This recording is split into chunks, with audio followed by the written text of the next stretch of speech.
সুপ্রিয় দর্শক, আজকে আপনাদের সামনে উপস্থিত হয়েছি ব্রেন টিউমারের জটিলতা নিয়ে কথা বলার জন্য। সুপ্রিয় দর্শক, আপনারা জানেন যে ব্রেন টিউমার একটা ডেথফুল ডিজিজ এবং ব্রেন টিউমার নাম শুনলে আমরা ভয় পাই, সবাই ইনক্লুডিং মি। ব্রেন টিউমার যদি মানুষজন দেরি করে আসে আমাদের কাছে এবং বেশি ড্যামেজ করে বেশি দেরি করে আসে, তখন মানুষটা অন্ধ হয়ে যায় অনেক সময়।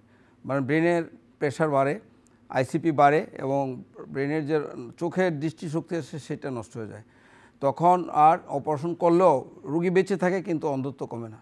সুপ্রিয় দর্শক, আপনাদের কারো যদি ব্রেন টিউমার হয়, আগেই আমাদের কাছে আসবেন, নিউরোসার্জনদের কাছে আসবেন। আমরা বঙ্গবন্ধুতে রেগুলার করছি ব্রেন টিউমার, প্রতিদিনই করছি। অন্যান্য ইনস্টিটিউশন, নিউরোসায়েন্স, ডিএমসিএইচ এবং অন্যান্য government medical college, private medical college, private medical প্রতিষ্ঠানেও সফলতার সাথে অপারেশন হচ্ছে। এবং আমাদের দেশে 250 জন নিউরোসার্জন আছেন, তারা প্রত্যেকেই তার নিজ নিজ ক্ষেত্রে ভালোভাবে ব্রেন টিউমার করছেন। আর ব্রেন টিউমার হলে যদি দেরি করেন, ভয় পান, তাহলে ভালো হওয়ার চান্স কম। পরবর্তী ফলশ্রুতিতে প্যারালাইসিস, অন্ধত্ব এবং সাডেন ডেথ। তো সুপ্রিয় দর্শক, আপনারা আসবেন আমাদের কাছে। আমাদের প্রত্যেকটা জায়গায় আউটডোর আছে, সেটার মাধ্যমে ভর্তি হবেন এবং আপনারা অপারেশনের যে চিকিৎসা সেবাটা নেবেন। তো ব্রেন টিউমার রোগী যদি আর্লি অপারেশন করা যায়। যে ক্ষেত্রে বিনাইন টিউমার আমরা যদি টোটাল রিমুভ করে দিতে পারি, তার রোগী 100% কিওর এবং কোনো ডেফিসিট হয় না, মানে তার কোনো প্যারালাইসিস হয় না। কিন্তু দেরি করে আসলে অলরেডি ব্রেনের কোনো অংশ যদি নষ্ট হয়ে যায়, সেই ক্ষেত্রে প্যারালাইসিস হয়ে যায় এবং পরবর্তীতে ভালো হওয়া কঠিন, অথবা জীবনমৃত অবস্থা রোগী বেঁচে থাকে।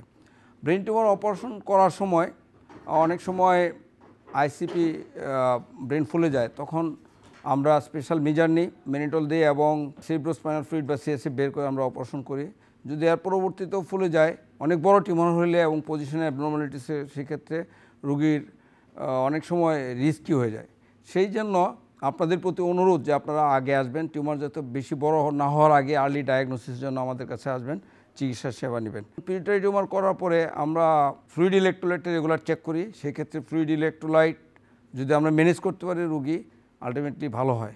এবং পরবর্তীতে আমরা বাড়িতে যাওয়ার সময় বলি যে আপনারা মানে ইউরিন আউটপুট, প্রস্রাবটা কতটুকু হয় সারাদিন 24 ঘন্টায়, সেটা মেজার করা আমরা শিখাই দিই। সেটা যদি কেউ মেনটেন করে, তাহলে সেই রোগী আলটিমেটলি প্রস্রাবের পরিমাণ নর্মাল হয়, ইলেকট্রোলাইট বা লবণের পরিমাণ নর্মাল থাকে এবং রোগী ভালো থাকে। ব্রেন টিউমারকে ভয় না পেয়ে আমাদের কাছে আসুন। আমরা টাইমলি অপারেশন করে দিলে এবং আর্লি ডায়াগনোস করলে অন্ধত্ব এবং পঙ্গুত্ব এবং মৃত্যু থেকে আমরা আমাদের মানুষকে বাঁচাইতে পারবো। এবং আমাদের প্রতি আস্থা রাখুন, আমরা সফলতার সাথে মাইক্রোস্কোপ এবং অত্যাধুনিক এন্ডোস্কোপের সাহায্যে আমরা ব্রেন টিউমার করছি বিভিন্ন প্রতিষ্ঠানে। চিকিৎসা করলে রোগী ভালো হয়ে যায়। সুতরাং প্রত্যেকটা প্রতিষ্ঠান, আমাদের গভর্নমেন্ট প্রতিষ্ঠানগুলিতেই চিকিৎসা করার ব্যবস্থা আছে। নিউরোসার্জারি ডিপার্টমেন্টে আপনারা ব্রেন টিউমার হলে এখানে আসুন, আউটডোরে আসুন এবং আমাদের চিকিৎসা সেবা নেন এবং ভালো থাকুন। ধন্যবাদ সুপ্রিয় দর্শক।